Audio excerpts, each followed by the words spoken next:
오늘 말씀의 내용은 다윗의 유언입니다. 그래서 제목을 공과책대로 다윗이 솔로몬에게 유언함, 다윗이 솔로몬에게 유언함. 여러분들은 다윗이 그 자녀 교육을 잘한 사람으로 보십니까? 그렇지 않은 사람으로 보십니까? 이 다윗에게는 여러 아들들이 있었어요. 암논이라는 아들도 있고 길르압이라는 아들도 있고 압살롬이라는 아들도 있고 또 1장에서 나온 아도니아라는 아들도 있고 그리고 솔로몬이라는 아들도 있습니다. 암논, 그 암논은 이복 동생 다말을 성폭행한 아주 나쁜 놈이죠. 근데 이 성경에 보면 다윗이 그 아들 암논에게 대해서 딱 부러지게 너 왜 그렇게 했느냐라고 잘못을 책망하지 않았습니다.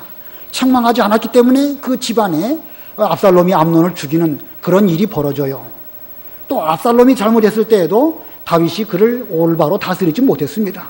적당하게 넘어가고 또 압살롬을 사랑하는 것만 생각해가지고 죄를 다스리지 못했기 때문에 나중에 압살롬이 반역을 하는 그런 큰 일이 있죠. 그리고 아도니아, 그 열왕기상 1장 6절 보면 아도니아는 압살롬 다음에 태어난 자인데 용모가 매우 준수하였고 그의 아버지가 평생 동안 그를 꾸짖어 내가 어찌하여 이같이 행하였느냐 말한 적이 없었다. 자, 이게 뭐 다윗이 잘했다는 거예요? 못했다는 거예요? 잘못한 겁니다. 물론 부모가 되어가지고 아들을 뭐 쥐잡듯이 잡으면 그거 안 됩니다. 그러면 아이들이 공포에 질려가지고 감성적으로 아주 큰 쇼크를 받으니까 문제가 있지요.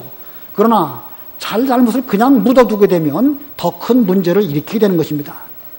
이런 면으로 볼 때에 암논, 압살롬, 아도니아, 뭐 길르압에 대한 내용은 별로 없으니까 길르압은 뭐 일찍 죽어서 그런지 아무튼 기록이 없습니다. 이런 걸 볼 때에 다윗의 자녀 교육은 잘했다고 말할 수가 없습니다. 자, 그런데 이 다윗이 오늘 본문에 보니까 이제 나이 들어가지고 죽을 날이 가까워질 때에 자기 아들 솔로몬에게 명령했다. 이렇게 말하고 있습니다. 이 다윗 스스로 볼 때에 참 부끄러운 게 많은 사람입니다. 자기도 살인죄를 지고 또 간음죄를 짓고 그리고 자녀 교육도 제대로 못한 그런 시원치 못한 그런 아비였지만 그러나 그는 자기의 부끄러움을 철저하게 회개하는 가운데 마지막 죽을 날이 가까워 올 때에 그는 하나님 아버지 앞에서 내가 어떤 신앙적인 흔적, 삶의 모습을 자녀들에게 보여주고 하나님 아버지께 들려 올라가야 될까 그런 많이 생각한 그런 아버지였습니다. 그러므로 우리는 다윗을 평가할 때에 어떤 그 과거의 모든 면으로 볼 때에는 썩 훌륭한 아버지는 못 된다라고 말할 수 있겠지만 그의 마지막에 해놓은 그런 신앙적인 흔적을 볼 때에 그는 이 마침내 올바른 길을 걸어간 이런 사람이라고 긍정적인 평가를 할 수밖에 없는 것입니다. 그래서 우리는 다윗을 성군, 아주 훌륭하고 거룩한 이스라엘의 왕이었다. 그래서 성군이라는 표현을 쓰고 있는 것입니다. 저나 여러분도 인간적으로 볼 때에 우리 부족한 것이 많이 있습니다. 부모로서도 부끄럽고 부모 아니라 개인적으로도 살펴볼 때에 우리가 뭐 자랑할 게 별로 없지요. 그러나 부모된 우리 역시 우리의 삶을 통해서 내 자신을 잘 살펴보고 회개할 건 회개하고 만들어 나아가는 이런 가운데에서 우리도 앞으로 우리의 자녀들에게 내가 무슨 믿음의 흔적을 남겨주고 하나님에게로 올라갈까 이걸 잘 생각하고 준비한다고 하면 혹시 우리가 다른 면에서는 부족할지라도 뭐 돈을 많이 못 벌어주고 자녀들에게 훌륭한 교육을 잘 못 시켜준 그런 면이 있다 할지라도 신앙만큼은 똑바로 물려준다고 하면 우리의 자녀들이 이 솔로몬과 같이 하나님을 잘 섬기고 또 이스라엘 나라를 잘 다스릴 수 있는 그런 길을 걸어갈 줄 믿습니다. 아무쪼록 바른 믿음을 물려주시는 우리 모든 부모님들이 다 되시기를 바라고 또 우리 여기 있는 이 자녀들 중에서는 그 부모의 올바른 신앙, 뭐 부모라고 해서 뭐 다 올바른 건 아니에요. 그러나 분명 부모님에게는 좋은 믿음이 있으니까 그것만큼은 내가 물려받아야 되겠다. 이런 마음가짐으로 오늘 본문에서 우리 모두 피차 은혜를 받기를 바랍니다. 오늘 첫 번째 대지는 신앙적 유언입니다. 1절로 4절 신앙적 유언. 오늘 본문의 내용이 다 다윗의 유언이지만 그 여러 유언 가운데 제일 먼저 신앙적인 면에서 그 아들 솔로몬에게 유언을 주고 있는데 그 유언의 내용은 솔로몬을 하나님과 어떤 관계를 맺어주기 위한 이런 말씀을 하고 있습니다. 자기 아들 솔로몬이 하나님과 바른 관계를 맺도록 그렇게 유언하고 있는데 여기에 세 소지가 있습니다. 자, 세 가지 소지 가운데 제일 첫 번째, 믿음의 대장부가 될 것. 우리 2절 다 같이 합독하십니다. 2절 시작. 나는 온 세상 사람의 길로 가니 너는 강하고 대장부가 되어라. 나는 온 세상 사람의 길로 가니. 자, 이 부모 입장에서 안 갈 수가 없는 일이고 또 결국 부모는 자녀를 떠나갈 수밖에 없고 그런 가운데 부모 입장에서 자녀에게 무엇을 물려주려고 할까요? 비록 나는 떠나갈지라도 내가 너에게 물려주고 싶은 간절한 한 가지는 너는 강하고 대장부가 되어라. 이런 말입니다. 지금까지 내가 아비로서 솔로몬을 잘 보호해주고 이끌어 주었지만 이제 더 이상 내가 너를 이끌어 줄 수가 없으니까 비록 내가 없을지라도 너는 스스로 강하고 너는 스스로 용기를 내어서 대장부답게 행동하여라. 이런 뜻입니다. 이 역대상을 잘 보면 역대상은 이 다윗의 행적을 주로 많이 기록하였고 다윗이 그 아들 솔로몬을 위해서 얼마나 많은 그 노력을 했는지 특별히 성전 건축을 위해서 많은 노력한 내용들이 나옵니다.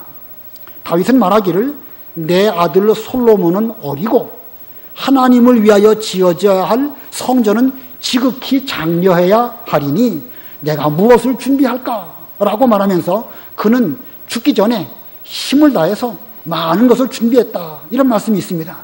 내 아들 솔로몬은 어리고 하나님을 위한 성전은 장려해야 하니 크고 웅장해야 하니. 자, 아들 솔로몬이 어리다 라고 말한 걸 볼 때에 이 솔로몬이 실제로 왕 위에 올라갈 때에 그의 나이는 그렇게 나이가 많이 먹었거나 또 경험이 많거나 그러지 않았을 것입니다. 그래서 여기에 강하고 대장부가 되어라 이런 말은 실제로 사내답게 용기를 가지고 좀 성인처럼 좀 어른처럼 어른답게 행동하여라 이런 뜻으로 해석할 수도 있습니다. 다시 말하면 육신적으로 좀 그렇게 유약한 가운데 있지 말고 용기를 내서 이 왕으로 품위를 잘 지켜라 이런 뜻으로도 말할 수 있겠지요. 그러나 성경을 단순히 그렇게만 해석한다고 하면 어떤 영적인 의미를 우리가 놓치는 것입니다. 분명 이 말씀은 신앙적으로 믿음에 있어서 강하고 믿음에 있어서 대장부답게 행동하여라 이렇게 해석해야 바른 해석이라고 할 수가 있습니다. 고린도전서 16장 13절 한번 읽어보세요. 고린도전서 16장 13절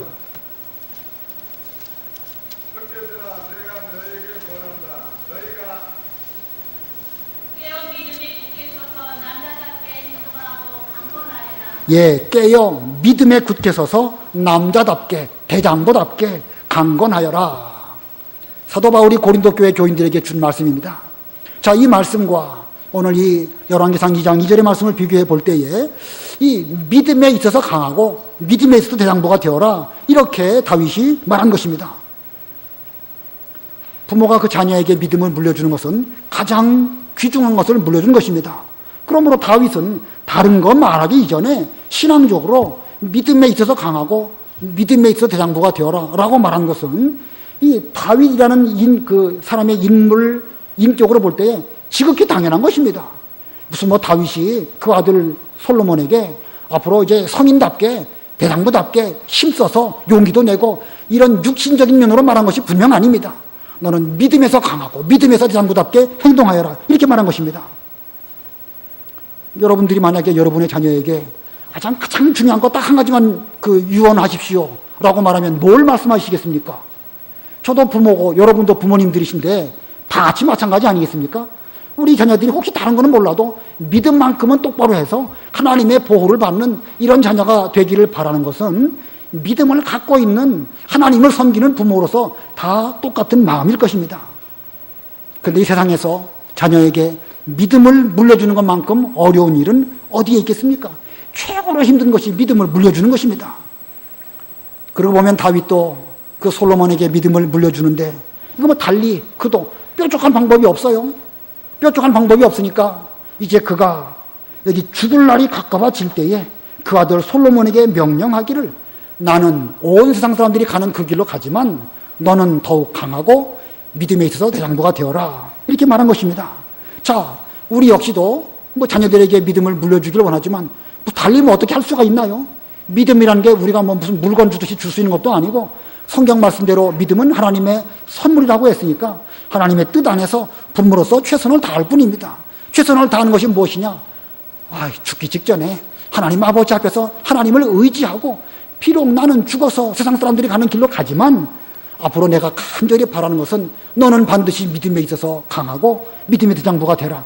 이렇게 말한다고 하면 그게 최선을 마지막까지 다한 그런 방법이라고 할 수 있겠습니다. 그런 면에서 우리 모두들도 달리 부족한 방법은 없지만 그래도 이거 포기하지 말고 어느 면에서 죽음 직전에 부모가 물려주는 거, 이거 뭐 청개구리도 부모가 유언으로 물려주니까 그대로 그 냇가에 그 어머니의 무덤을 썼다고 하지 않습니까? 그러니까 우리의 자녀들에게도 정말 마지막 죽는 날까지 최선을 다해서 다른 건 몰라도 믿음을 물려주려고 노력하는 그런 우리가 되어야 되겠습니다. 그러면 두 번째, 다윗이 신앙적인 그 유산 두 번째입니다. 하나님의 말씀을 지킬 것을 유언하였습니다. 두 번째 소지가 하나님의 말씀을 지킬 것. 본문 3절입니다. 다 같이 합독하십니다. 시작. 너는 여호와 내 하나님의 명령을 지켜 그분의 길로 행하고 모세의 율법에 기록된 대로 그분의 규례와 명령과 법규와 증거들을 지켜라. 그러면 내가 무엇을 하든지 어디로 향하든지 형통할 것이다. 자, 여기 3절의 말씀을 잘 보세요. 하나님의 명령, 또 모세의 율법, 그리고 그분의 규례, 명령, 법규, 증거. 이걸 한마디로 뭐라고 말할 수 있겠죠? 이걸 뭐라고 말할 수 있겠죠? 하나님의 명령, 모세의 율법, 그분의 규례, 명령, 법규, 증거. 시편 119편에 보면 하나님의 말씀을 아주 다양한 방법으로 표현하고 있습니다. 거기도 이런 내용들이 다 나와요. 명령, 또 법도, 규례, 법규, 증거. 결국은 한마디로 말하면 하나님의 말씀입니다. 자, 그러므로 여기 2절을 한 단어로 표현해라. 그러면 하나님의 말씀을 이렇게 다양한 방법으로 표현한 것입니다. 이 하나님의 말씀을 잘 지키면 내가 무엇을 하든지 내가 어디로 가든지 형통할 것이다.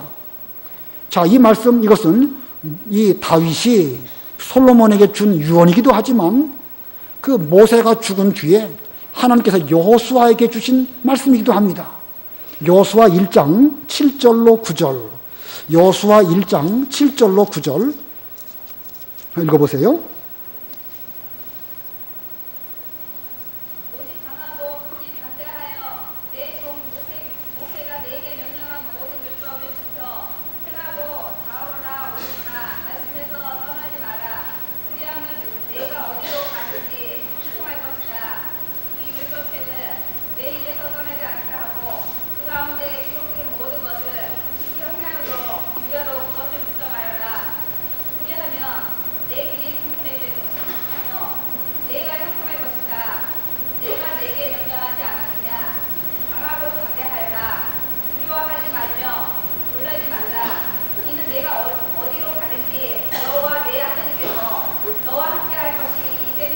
예.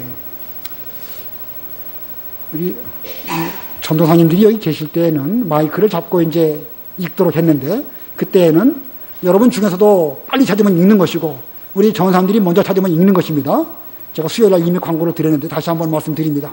우리 설교가 녹화가 돼가지고 인터넷에 올라가게 되는데, 이 인터넷으로 우리 상대원 교회 설교를 듣는 어떤 분이 저한테 이메일을 보냈어요. 회중들이 읽으니까 마이크를 통해 가지고 방송이 뚜렷하게 나가지 않아 가지고 좀 누군가 마이크를 잡고 읽으면 좋겠다, 이렇게 말씀하셔서 제가 마이크를 잡고 읽도록 이렇게 하려고 합니다. 근데 오후 예배 시간에는 우리 전사님들이 중고등부 예배를 들어가니까 읽을 사람이 없어요. 여러분 중에 내가 한번 해보겠다 그런 분 계시면 이 앞에 나와서 마이크를 잡고 좀 누구보다 빨리 서서 읽으면 좋겠습니다. 그런데 제 생각에는 우리 회중 가운데에서도 예배에 적극적으로 참여한다는 뜻에서 먼저 찾으면 읽어도 괜찮아요. 그러니까 그렇게 좀 하면 좋겠습니다. 자, 오늘 본문을 잘 보면 하나님께서 여호수아에게 말씀하시기를 먼저 강하고 담대해라. 아까 다윗이 너는 강하고 대장부가 되어라는 말씀과 같죠?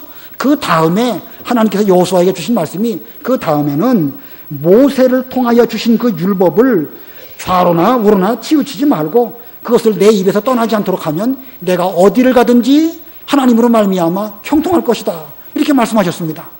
자, 이거 보면 여호수아에게 주신 하나님의 말씀이나 다윗이 솔로몬에게 준 그 유언의 말이나 같은 말이죠.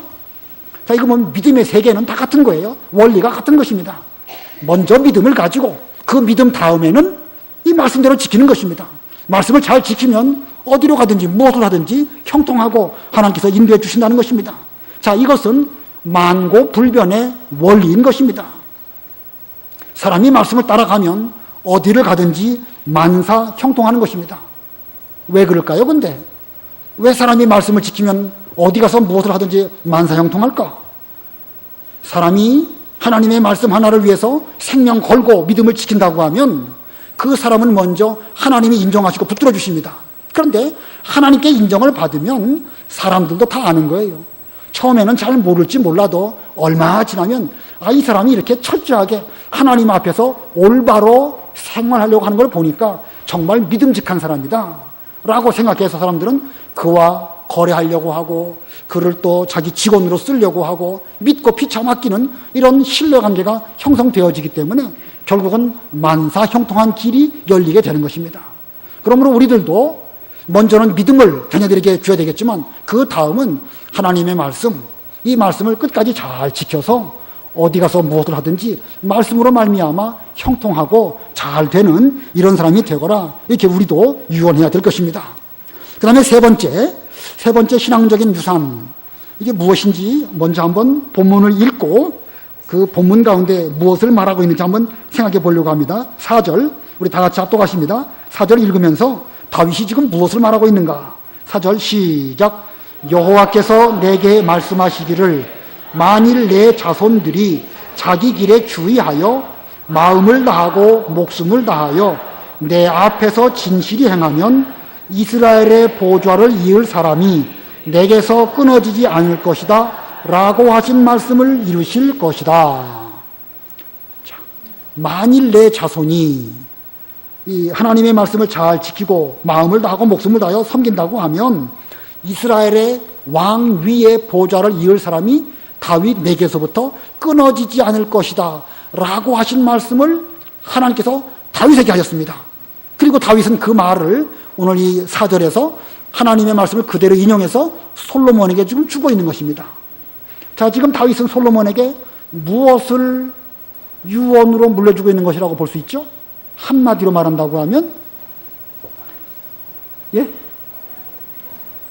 지금 뭐라고 그러셨죠? 언약의 축복. 예. 언약이라는 단어를 제가 기대했는데 정확하게 말씀하셨습니다. 언약이에요, 언약. 하나님께서 다윗에게 그 언약하셨죠? 다윗은 하나님을 위해서 성전 건축하려고 했었는데 하나님은 너는 피를 많이 흘렸으니까 성전 건축하지 말아라. 그러나 다윗의 그 중심을 하나님이 기뻐 받으시고 이제 너 대신에 내 아들을 통하여 내가 성전 건축하게 할 것이다. 내 아들은 하나님께서 나의 아들이 되고 나는 그의 아버지가 될 것이고 그를 통하여 왕위가 영원히 끊어지지 아니할 것이다 라고 하는 언약을 하나님께서 다윗에게 주신 거예요. 그래서 오늘 4절을 쭉 읽어가면서 이 말씀 단어 표현 자체도 중요하지만 이것이 의미하는 것은 다윗에게 주신 성전을 통한 언약의 말씀, 이것을 말하는 것입니다.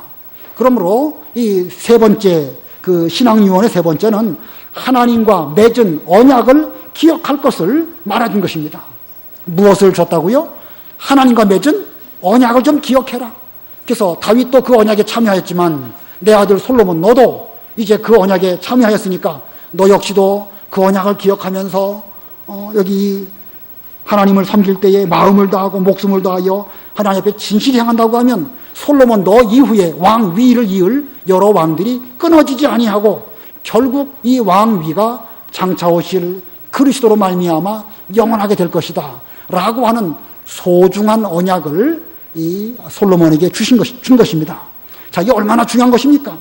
자신도 언약에 참여하면서 그 아들 솔로몬도 언약에 참여하게 하고 뿐만 아니라 앞으로 오고 오는 나의 모든 후손들도 앞으로 이 언약에 참여해서 우리의 왕위가 계승될 뿐만 아니라 영적으로 그리스도가 오시는 이런 복에 참여하자라고 하면서 하나님의 언약을 기억할 것을 말하였습니다. 여러분들은 여러분들의 신앙적인 계대가 앞으로 몇 대까지 갈 것으로 생각하십니까? 여러분 가운데 지금 손자들 신앙생활 잘 하시는 분들 계신다고 하면 3대까지는 왔다고 볼 수 있는데 그 이유는 어떨까요? 4대나 5대 자신 있으신가요? 이거 뭐 참 아무도 장담할 수가 없습니다. 신앙이라는 것은요 정말 불안해요. 매 순간 불안. 내 믿음이야 뭐 우리가 어떻게 하면 되겠지만 자녀의 믿음, 손자의 믿음, 증손자의 믿음 이거 뭐 정말 불안할 수밖에 없는 것이 우리 먼저 믿은 부모된 우리들의 마음입니다. 몇 대 가서 끊어지면 어떡할까? 이건 뭔가 대책을 세워야 됩니다. 그냥 이렇게 우리가 살다가 나나 잘 믿다가 돌아가면 물론 나는 전당 가겠지요. 그러나 하나님의 언약은 어떻게 되겠습니까?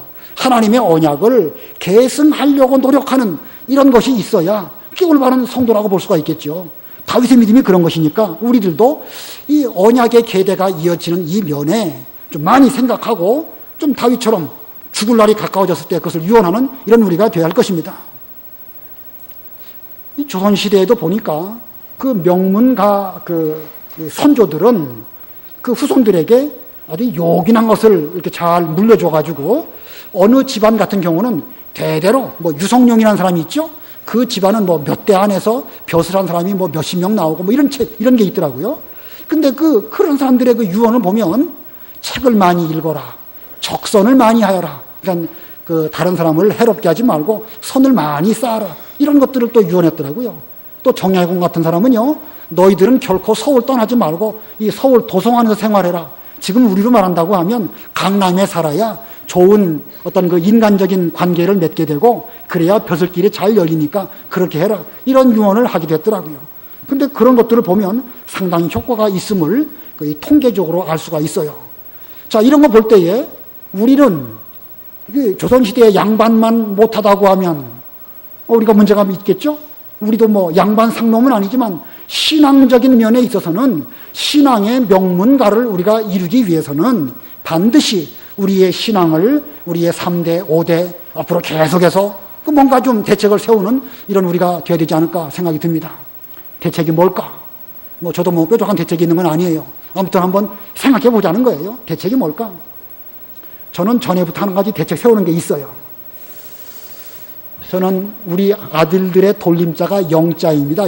길 영자. 길이 영원히 할 때 그 영자고 이제 손자 아직 태어나진 않았지만 태어나면 창세기 창자를 돌림자로 쓸 거예요.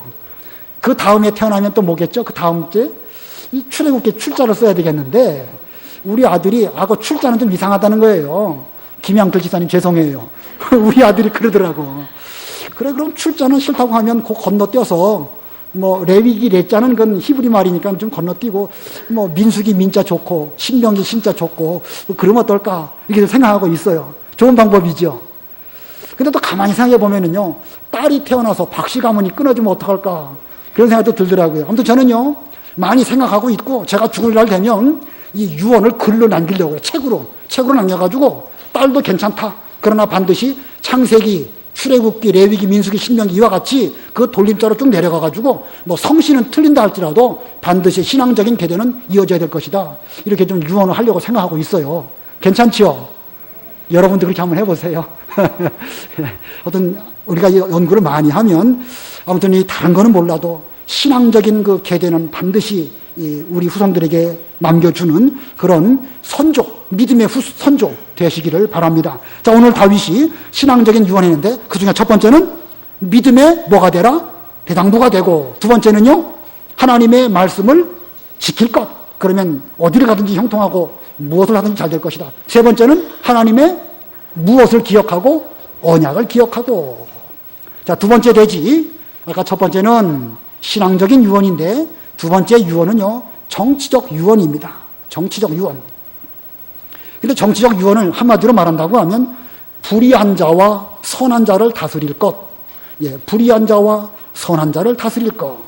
오늘 뭐 내용이 계속 많이 있긴 있는데 너무 지나치게 내용이 많으면 우리 공과 공부 시킬 때에 너무 복잡해지고 아이들의 머릿속에 남지 않습니다. 그러므로 먼저 아까 그 신앙적인 유언 그거 잘 가르쳐야 되겠고 정치적인 유언은 간결하게 불의한 자와 선한 자를 다스릴 거 요것만 가르치면 좋겠습니다. 자, 이 정치 정치란 게 뭡니까? 바르게 다스리는 것이 정치죠. 한문으로 정치. 이 정자를 보니까 바를 정자에다가 그럴 문자를 써서 정자라고 있습니다. 그래서 뭐 글에 의해 가지고 법에 의해 가지고 똑바로 다스리는 거, 이걸 정치라고 말할 수 있지 않을까 생각합니다. 그러니까 이 정치라는 것은 불의한 자에게는 반드시 불의한 대가를 치르도록 하는 것이고, 선한 자에게는 반드시 선한 공로를 인정해 주는 것, 이게 올바른 정치지요. 자, 이게 만약에 바로 되지 못한다고 하면 이스라엘 나라가 혼란하게 되는 것이고, 또 그 법도가 제대로 서지 못하는 그렇게 될 것이니까, 이 다윗은 솔로몬 아들에게 정치적으로도 잘 다스릴 것을 말하면서 여기 이 세 사람 요압, 그리고 바르실레, 그리고 이 시므이에 관한 말을 하고 있습니다. 여기 세 인물 그냥 개괄적으로 설명을 드리고 넘어가겠습니다. 이 다윗이 왕으로 있을 때에 요압이라고 하는 군대 장관이 있었죠. 이 다윗에게 충성했고 상당히 공로가 많은 그런 사람입니다. 이 요압이 그런 면에서는 좋은 그 훌륭한 장군이었지만, 때로는 그는 자기 사사로운 유익에 이끌려서 일을 제대로 처리하지 못한 그런 경우가 있었습니다. 특별히 그 아브넬이라고 하는 사람이 있었는데, 그 아브넬이 자기 동생을 죽인 것을 못마땅하게 여겨서 이 다윗이 지금 그 아브넬과 잘 화친해서, 아브넬이 그 당시에는 사울 왕의 그 군대 장관이었고, 사울이 죽은 뒤에 이제 그 다른 편 쪽에 서 있던 정적이었지만, 다윗은 그 아브넬 그 군대까지도 다 포용해서 하나로 통일된 이스라엘을 세우려고 생각했습니다. 그만큼 다윗은 한편으로는 훌륭한 장군이었지만, 또 한편으로는 이 덕장으로서 널리 사람들을 잘 포용한 이런 인물이었습니다. 근데 그 일에 기름을 끼얹고 그 일을 그르치게 만든 사람이 바로 이 요압입니다. 그 요압이 아브넬을 죽여가지고 여러 가지 분란을 일으켰던 이런 사람입니다. 그는 다윗의 뜻을 묻지도 않고 자기의 사사로운 감정에 이끌려가지고 아브넬을 죽이는 죄를 저질렀던 것입니다. 지금까지 다윗은 그 일을 덮어두었습니다. 다윗이 그 일을 덮어둔 것은 참 잘한 것 같아요. 군대 장관인데 그 뭐 조금 허물이 있다고 해서 그를 당장 파직한다든가, 그러면 아브넬은 아브넬대로 죽고 요압은 요압대로 파직하고 정치가 올바로 될 수가 없겠죠. 그런 면에서 다윗은 그에게 허물이 있어도 잘 덮어주고 지금까지 이렇게 오도록 했습니다. 그러나 계속 그런 사람이 그 요직에 머물러 있다고 한다면 솔로몬이 통치할 때에 걸림이 될 수도 있는 것입니다. 이것은 다윗이 자기의 뭐 옛날에 그 원수, 옛날 구원을 이 아브넬에게 갚기 위해서 아들 솔로몬에게 그 요압을 죽여라 이렇게 말한 것이 아니고, 이스라엘 나라를 똑바로 다스리기 위해서는 솔로몬이 그 요압의 본질을 알고 그 허물을 잘 기억하여 지혜롭게 이 요압을 잘 다스리도록 그렇게 부탁을 한 것입니다. 그래서 6절 우리 다 같이 합독하십니다. 6절 시작. 너는 지혜롭게 행하여 그가 백발이 되어 평안히 수월로 내려가지 못하게 하여라. 자, 이 불의한 자에 대해서는 정당하게 이 처벌을 해서 다시는 그 불의한 일들이 하나님의 나라 이스라엘에서 고개 들지 못하도록 다스려라. 이것이 지혜로운 정치다라고 말한 것입니다. 자, 두 번째로 바르실레라는 사람을 또 말하고 있습니다. 이 압살롬, 다윗의 아들 압살롬이 반역을 했을 때에 다윗이 피난을 가게 되었습니다. 피난 가는 입장에서 먹을 것도 없고 상당히 급하게 피난을 왔는데, 그때 바르실레라고 하는 사람이 이 다윗을 영접을 했습니다. 그 당시에 바르실레는 80이나 된 아주 그 큰 부자인 이런 사람이었는데, 이 바르실레가 다윗에게 좋은 음식으로 다 대접하고 그 신하들에게도 음식을 주었습니다. 이 다윗은 바르실레가 자기를 위해서 이렇게 수고 많이 하고 대접 잘해준 거, 이거 평생 잊지 아니하고 이제 그 압살롬의 반역이 잘 정리되고 예루살렘으로 돌아갈 때에 바르실레에게 말합니다. 나와 함께 예루살렘으로 갑시다. 그러면 내가 당신과 당신의 아들들을 왕과 함께 먹으면서 잘 대접해 주겠습니다. 내가 어려울 때에 당신께서 내게 음식을 먹여주고 잘 선대해 준 것처럼 이제 나도 당신에게 그 은혜를 갚는 이런 그 보답을 하겠습니다. 이렇게 말합니다. 그랬더니 바르실레가 나는 나이 많이 먹어서 내가 무슨 뭐 예루살렘에 가갖고 왕 통한 무슨 덕을 보겠습니까? 저는 가지 않겠습니다. 다만 제 아들들은 좀 기억해 주십시오. 이렇게 말을 합니다.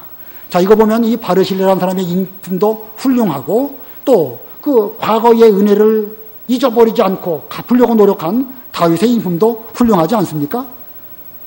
그래서 이 다윗은 이 죽을 그 즈음에 이 솔로몬에게 바르실레의 아들들을 잘 대접해서 함께 식사하도록 하는 이런 부탁을, 내 식탁에서 함께 식사를 하도록 하여라, 이렇게 말을 하였습니다. 자, 그 다음에 또 시므이에 대해서 말하고 있습니다. 시므이. 시므이는 너무나 잘 알죠? 다윗이 압살롬의 난을 피해서 도망갈 때에 그 베냐민 지파니까 그 사울 왕의 지파와 같은 지파입니다. 그러니까 이 자기 지파 사울 왕을 이어서 다윗이 왕 되었으니까 정치적인 그 원한을 품고 다윗을 쫓아가면서 티끌을 날리면서 돌을 던지면서 다윗을 저주한 사람이 바로 시므이입니다. 그러니 얼마나 악한 사람이에요.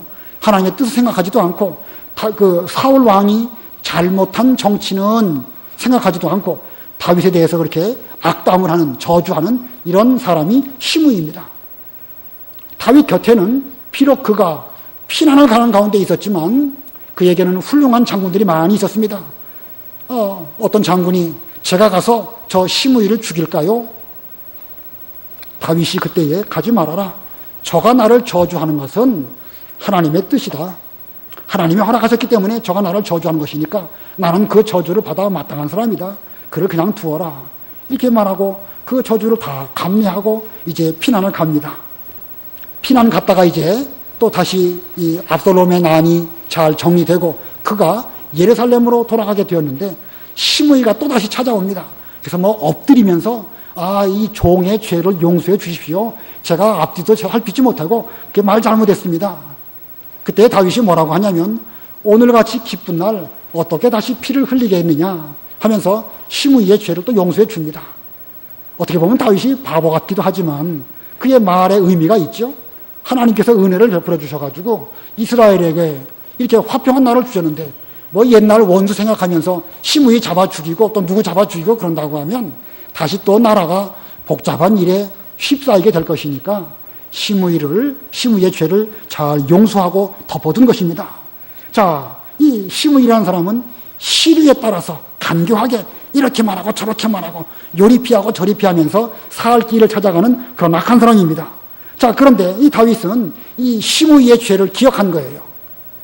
아까도 말했지만 시므이의 죄를 기억했다는 것은 그 요놈 내가 언젠가 한번 죽이겠다 이런 악한 마음으로 다윗이 그 마음에 그 원수를 품었던 것이 아니고 앞으로 솔로몬이 하나님의 나라를 잘 통치해야 되겠는데 그렇게 악한 사람이 계속 왕의 해안을 어지럽힌다고 하면 나라의 정치가 어떻게 되겠습니까?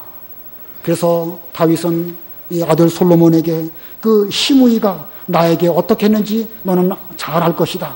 그로 하여금 편안한 가운데 죽도록 놔두는 것은 그건 올바른 정치가 아니니까 너는 지혜로운 사람이니까 그를 잘 다스리도록 하여라. 이렇게 말하고 있습니다.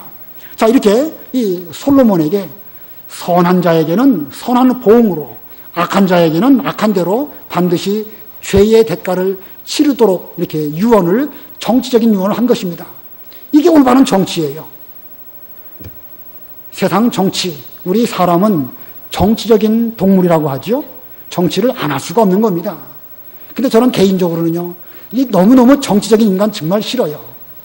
세상 정치도 그렇거니와 이 교회 내에서도 이 정치하는 일들이 있죠.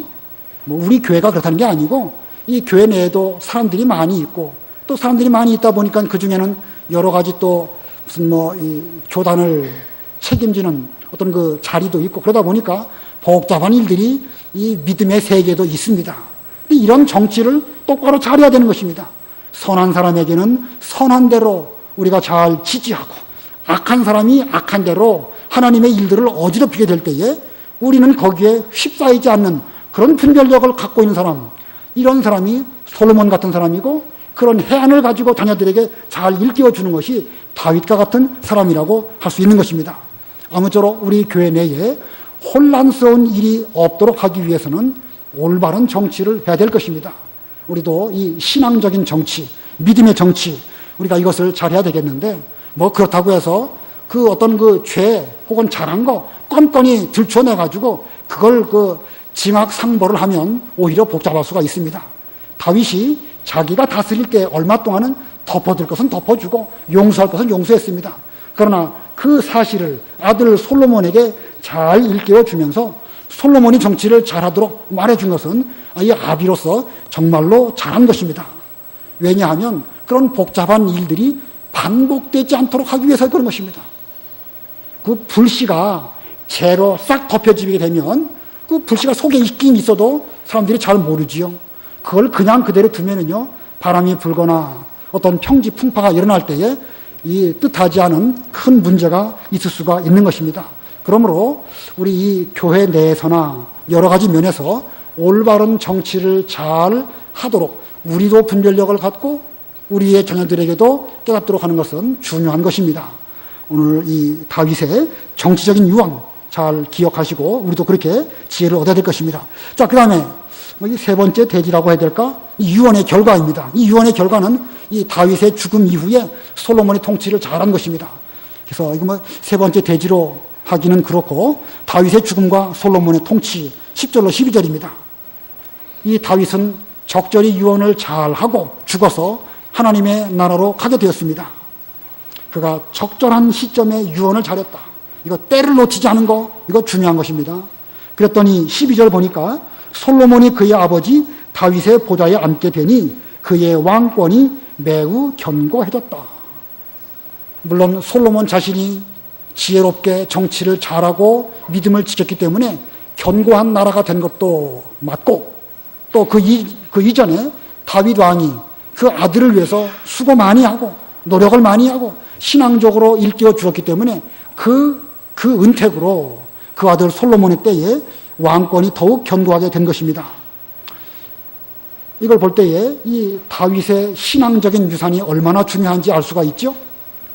히브리서 11장 거기 몇 절인지 보면 의인은 죽으나 오히려 죽음으로써 말하느니라, 이런 말씀이 있습니다. 자, 그 아벨의 죽음에 대해서 한 말씀인데, 아벨이 죽어서 순교했죠. 순교했기 때문에 얼마나 비참하고 허망하게 죽었습니까? 그러나 그가 믿음 지키려고 하는 가운데에서 순교한 그 믿음의 흔적은 비록 육신적으로는 죽었을지 몰라도 오히려 강력하게 우리의 마음속에서 살아서 역사한다, 그런 뜻입니다. 저나 여러분이나 죄송한 말씀이지만 때가 되면 우리 역시도 하나님께로부터 데려감을 입게 될 것입니다. 우리가 하나님께 데려감을 입었을 때에 무슨 흔적을 남길 것인가?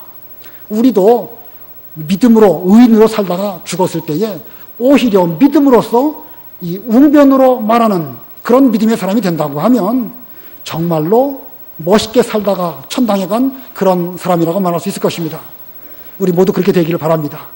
여러분도 이 땅에 사시는 동안에 믿음을 잘 지키시다가 천당에 간 뒤에 우리 부모님, 우리 교회의 어떤 장로님, 어떤 집사님 정말로 훌륭한 믿음의 사람입니다. 그것이 기억된다고 하면 죽었어도 오히려 그 믿음이 우리 후대들의 마음속에서 살아서 역사하는 이런 믿음의 흔적이 남게 될 것입니다. 우리 모두 이런 믿음의 흔적을 남기시는 모두가 다 되시기를 바랍니다. 기도하겠습니다.